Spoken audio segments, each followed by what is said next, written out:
Efforts to build a gypsy camp on the edge of a Hampshire village have provoked outrage from people living nearby. It's 3 years since the landowners illegally felled 500 trees to clear the woodland for a similar scheme. That plan was thrown out and the owners were eventually fined and ordered to replant the area. But no new trees have been planted, and now the idea is back on the table. Alan Sinclair has the story.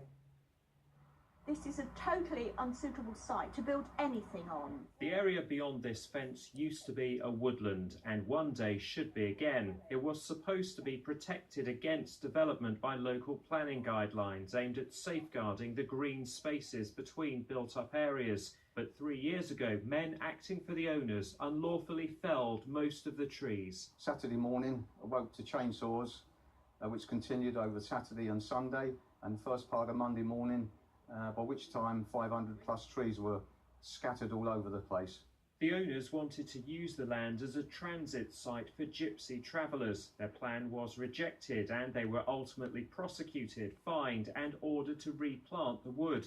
But there are still no new trees, and now the owners are back, trying to push through a very similar scheme, prompting anger and frustration. We have a local plan, and that local plan gives clear policies on pitches for travellers, gypsies and show people. And that's what we're managing our planning policies and planning application decisions on. Another concern is that the woodland was once part of the adjoining Bramley Ministry of Defence camp.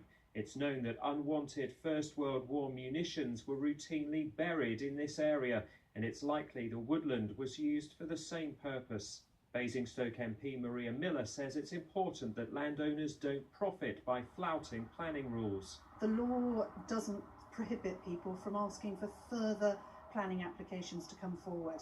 I think when the sort of environmental vandalism that's happened on this site has still not been put right, then I don't think it's right that people should be allowed to ask for further planning applications to be considered. You know, the trees need to be replanted and they haven't been. The landowners have not yet responded to requests for an interview. The new plan could go before councillors next month. Alan Sinclair, BBC South Today in Sheffield on Loddon.